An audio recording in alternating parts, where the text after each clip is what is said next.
Standby, kamera ready, sound ready, 3, 2, 1, action. Bismillahirrahmanirrahim. Assalamualaikum warahmatullahi wabarakatuh. Waalaikumsalam. Selamat pagi semuanya. Apa kabarnya hari ini? Ketemu lagi dengan saya dengan mata pelajaran hubungan masyarakat dengan materi baru ya teman-teman. Nah, sebelumnya untuk memulai pembelajaran pada hari ini, Ibu minta tolong kepada salah satu dari kalian untuk memimpin berdoa terlebih dahulu. Mas Dizam. Untuk memulai pembelajaran pada pagi hari ini, karena baiknya kita berdoa menurut saya dan yang masing-masing berdoa dimulai.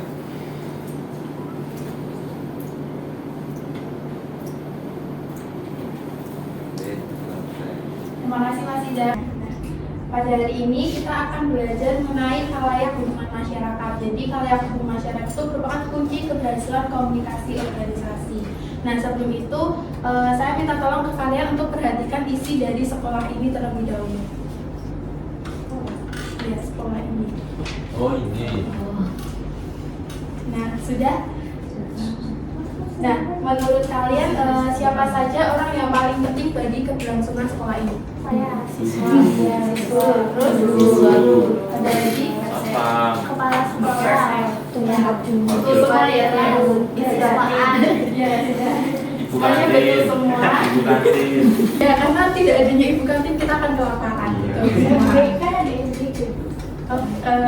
Sekolah kita belum dapat. Ya, jawab dari kalian semua benar semua. Jadi orang yang paling penting bagi keberlangsungan hidup sekolah ini ada guru, siswa, kepala sekolah, staf administrasi, TU seperti itu.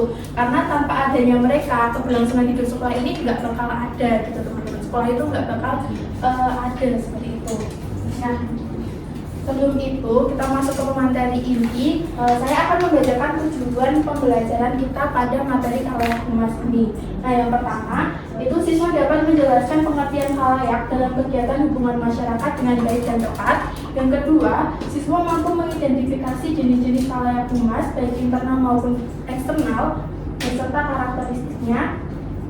Ketiga, siswa mampu mengidentifikasi kelompok-kelompok khalayak humas dan contohnya.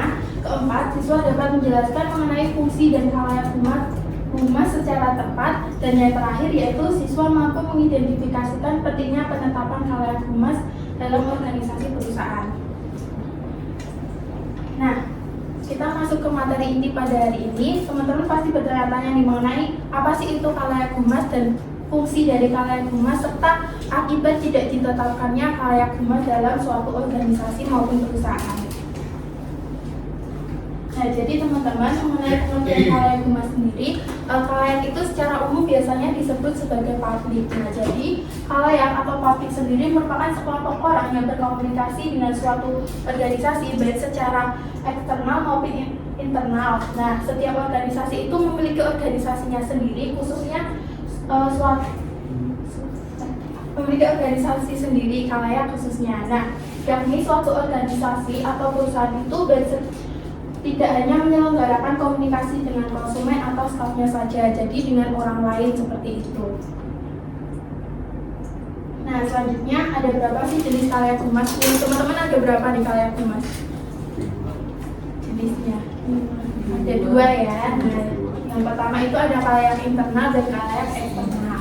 Nah, untuk khalayak internal sendiri merupakan publik yang ada dalam perusahaan seperti karyawan dan manajemen. Dengan menjalinnya komunikasi yang harmonis dan baik dengan publik internalnya, tujuan perusahaan terjadi lebih mudah terwujud. Jadi teman-teman, kita harus memperhatikan pihak internal dalam perusahaan kita. Jadi kita tidak boleh mengacukannya, karena tanpa adanya pihak internal, perusahaan itu tidak akan berjalan dengan baik, tujuan perusahaan itu tidak akan tercapai. Nah, yang kedua ada khalayak eksternal, itu merupakan publik yang berkepentingan dan berada di luar perusahaan, contohnya itu masyarakat dan konsumen. Nah, publik eksternal sendiri memiliki pengaruh kuat terhadap kinerja organisasi atau perusahaan. Pengaruh tersebut diperlihatkan melalui penilaian serta opini yang berkembang, teman-teman.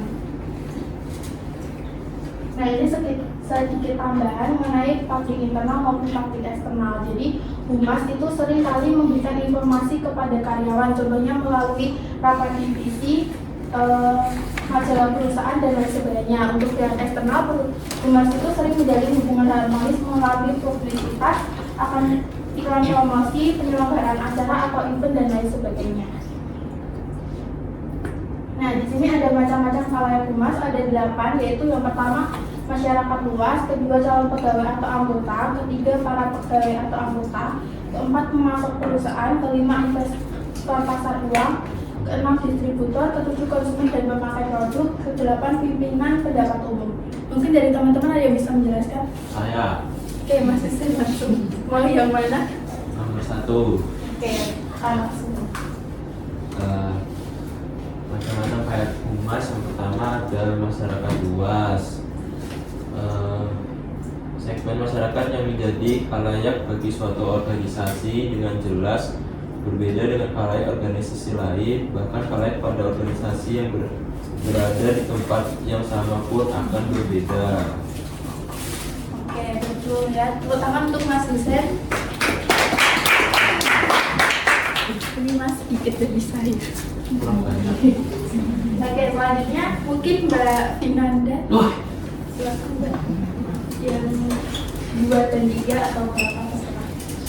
Yang kedua ada calon pegawai atau anggota, yaitu merupakan salah satu dari khalayak humas, sehingga humas harus dapat memberikan kebutuhan informasi yang diperlukan khalayak ini dengan lengkap. Kemudian yang ketiga ada pegawai dan anggota pegawai. Pegawai dan anggota pegawai di suatu organisasi meliputi orang yang bekerja atau mendukung suatu organisasi, mulai dari pimpinan dan para eksekutif hingga para pegawai di jajarannya. Oke, tepuk tangan untuk Mbak Vinanda. Mungkin ada yang lagi menjawab mengenai pemasok perusahaan, para investor pasar uang, begitu. Silakan Mbak. Ya. Siapa Mbak Helen dulu? 3 langsung saja ya Mbak. Yang bagian pemasok perusahaan dari yang keempat dari pemasok perusahaan. Dan pemasok perusahaan itu merupakan pihak-pihak yang menyediakan kebutuhan yang diperlukan oleh suatu organisasi dalam menjalankan operasionalnya. Terus yang kelima itu ada para investor pasar uang, yaitu termasuk dalam masyarakat keuangan yang misalnya itu ada bank lokal, terus ada bank nasional hingga pasar saham. Terus yang keenam itu ada distributor. Nah, distributor di sini itu adalah pihak-pihak yang menangani fungsi perantara antara produsen dan juga konsumen. Oke, tepuk tangan untuk Mbak Helen. Mungkin 1 orang lagi untuk menjelaskan nomor 7 dan 8. Ada yang mau? Silakan. Saya Mbak Ambil terakhir dan langsung. bentar. Ini konsumen dan pemakai produk dan pimpinan pendapat umum. Mungkin bisa dijelaskan. Konsumen dan pemakai produk itu konsumen dan merupakan orang yang menggunakan hasil dari organisasi. Jadi konsumen itu tidak terbatas pada pemakaian seperti rumah tangga saja, melainkan pemasok sekunder, yaitu perusahaan yang membeli produk tersebut dalam jumlah besar kemudian mengolahnya kembali menjadi sesuatu yang lain. Terus kemudian pimpinan pendapat umum itu merupakan pencipta atau pemimpin merupakan pihak-pihak yang memiliki pengaruh yang pendapatnya dapat dinamika dalam organisasi yang termasuk di dalam pendapat umum ini, misalnya kayak politisi, muka agama, dan lain-lain. Oke, tepuk tangan untuk Mbak Alika. Oke, jadi jawaban teman-teman semuanya sudah tepat ya, udah pada pinter-pinter semua. Pasti udah belajar ya kemarin.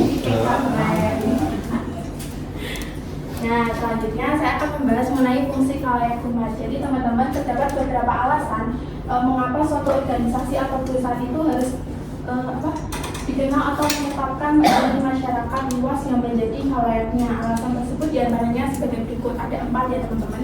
Yang pertama itu untuk mengidentifikasi segmen halayak atau kelompok yang paling tepat untuk dijadikan sasaran suatu program kehumasan. Yang kedua yaitu untuk menciptakan skala prioritas sehubungan dengan adanya keterbatasan anggaran dan sumber-sumber daya lainnya. Ketiga, untuk memilih media dan teknik humas yang sekiranya paling sesuai. Keempat, untuk mempersiapkan pesan-pesan sedemikian rupa agar cepat dan mudah diterima. Nah, ini akibat yang terjadi apabila suatu halayak itu tidak ditetapkan dengan sesuai. Nah, yang pertama ada 5. Yang pertama itu segenap usaha dan dana itu akan terpecah-pecah oleh karena terlalu luasnya halayak yang dituju. Dan yang kedua, pesan yang dikirimkan itu tidak ditangkap atau dimengerti sebagaimana mestinya karena pesan itu tidak sesuai dengan karakteristik halayak yang menerimanya. Ketiga itu total kegiatan tidak akan sesuai dengan jadwal yang telah ditetapkan sehingga penggunaan jam kerja, materi serta peralatan menjadi tidak ekonomis. Keempat, tujuan yang hendak dicapai luput dari jangkauan. Dan kelima yaitu pihak manajemen untuk humas internal atau perusahaan klien itu tidak akan merasa puas dengan hasil yang ada seperti itu. Nah, selanjutnya kita ke materi inti pada hari ini yaitu diskusi kelompok kecil ya teman-teman. Nah, mungkin kita bagi menjadi 3 kelompok, 3 orang.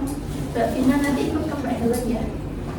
Terus 2 cowok sama Mbak Hesti dan Mbak Elsa nanti ikut ke Mbak. Ya udah. Nah, jadi tugas kalian itu bayangkan kalian itu merupakan suatu tim marketing dalam suatu perusahaan, bisa mengambil dari brand iPhone, terus Samsung atau Mixu dan lain sebagainya. Nah, jadi kalian menjawab 3 pertanyaan ini, diskusikan secara sederhana dengan teman-teman kalian selama 30 menit ya teman-teman. 30 menit ya. Jadi pertanyaannya yang pertama itu ya sederhana saja, nggak usah panjang-panjang seperti itu ya teman-teman. Mudah kok. Nah, yang pertama itu siapa tipe orang yang akan langsung membeli produk terbaru kalian tanpa memikir panjang? Lalu jelaskan ciri-ciri orang tersebut. Kedua, apakah orang tua atau kakek nenek kalian termasuk dalam target halayak brand ini? Jika tidak, menurut kalian mengapa brand ini tidak menargetkan mereka? Dan yang ketiga yaitu jika brand ini tiba-tiba mengubah target halayaknya, misalnya dari anak muda menjadi lansia, apa salah satu hal ekstrim yang harus diubah dari cara mereka beriklan seperti itu? Mungkin bisa langsung saja berkumpul dengan teman kelompoknya. 30 menit ya teman-teman.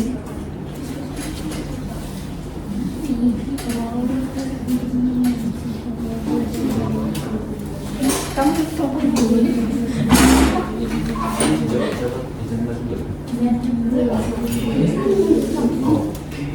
Ini perwakilan atau enggak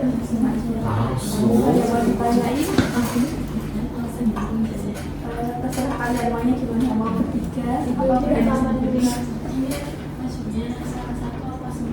salah satu saja ya. Nanti sore ya. BG-nya itu dapat sekolah kita. Iya, kesusahan enggak?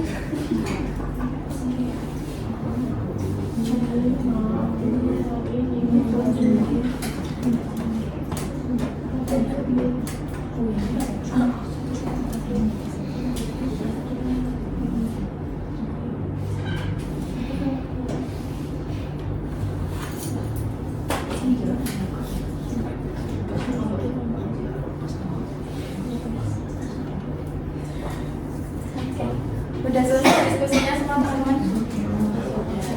Oke, siapa yang mau maju untuk menjelaskan? Oke, kelompok cowok dan Mbak Hesti, silahkan boleh menjelaskan ke depan. Perwakilan juga nggak apa-apa, di sini kalau nggak mau semua.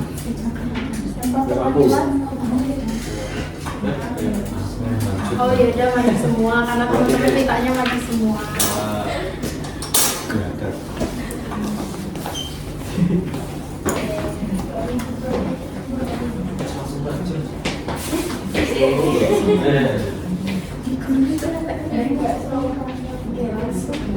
Siapa yang mau menjelaskan? Nomor satu, nomor 2, nomor 3. Oke, selamat pagi teman-teman semuanya. Perkenalkan, kami dari kelompok 3. Dari sini kami akan menjawab pertanyaan dari Bu Murni terkait tim marketing dari sebuah brand terkenal ini. Pertanyaan pertama, tipe orang yang membeli. Sebelumnya brandnya apa? Oh ya, kami memilih brand iPhone ya, Bu Murni. Kemudian tipe orang yang membeli itu disebut sebagai innovators atau early adopters, atau dalam konteks spesifik seperti fans setia Apple. Ciri-cirinya sangat loyal terhadap mereknya, kemudian orang-orang yang FOMO, dan yang terakhir itu teknologi entusias atau dan juga finansial yang mapan atau dari golongan ke atas. Oke, yang nomor 2 mungkin bisa dijelaskan secara singkat saja. Jadi apakah orang tua atau nenek termasuk target yang iPhone? Jawabannya secara umum tidak, karena mereka bukan target utama kami, karena target utama kami itu anak muda. Untuk nomor 3 mungkin bisa dijawab secara singkat juga. Pertanyaannya, jika brand ini tiba-tiba mengubah target halayaknya, misalnya dari anak muda menjadi lansia, apa satu hal ekstrim yang harus diubah dari cara mereka beriklan? Mungkin dari kompleksitas fitur sama kebutuhan. Itu semua ya teman-teman jawaban dari kelompok 2. Mungkin bisa kita beri tepuk tangan untuk kelompok 2. Nah, ini nanti bisa dibagi bertiga ya. Terima kasih sudah menjawab. Boleh kembali duduk. Terima kasih. Nah, cukup sekian dari materi yang saya sampaikan. Apakah ada yang ingin ditanyakan terlebih dahulu? Dan tidak ada, sudah paham semua ya. Nah, jadi di sini untuk materi terakhir saya akan membacakan kesimpulan pada materi pembelajaran ini, yaitu khalayak humas itu merupakan jaringan masyarakat dan organ yang memiliki keterikatan tertentu dengan organisasi yang secara garis besar itu diperintahkan menjadi khalayak internal di dalam operasional lembaga seperti manajemen, karyawan, guru atau siswa, dan khalayak eksternal di luar lingkungan lembaga itu contohnya konsumen, media massa, dan masyarakat. Nah, bagi seorang praktisi humas, kemampuan mengidentifikasi dan menetapkan khalayak sasaran secara spesifik itu merupakan kunci krusial demi menjamin efisiensi sumber daya, ketepatan penyusunan pesan, serta pemilihan media komunikasi yang tepat guna mencapai keberhasilan tujuan strategi organisasi. Nah, cukup sekian materi pembelajaran pada hari ini, materi khalayak humas. Besok kita bertemu lagi dengan materi baru mengenai hubungan masyarakat. Cukup sekian, mohon maaf apabila ada kesalahan dalam penyampaian materi hari ini. Terima kasih. Wassalamualaikum warahmatullahi wabarakatuh. Waalaikumsalam.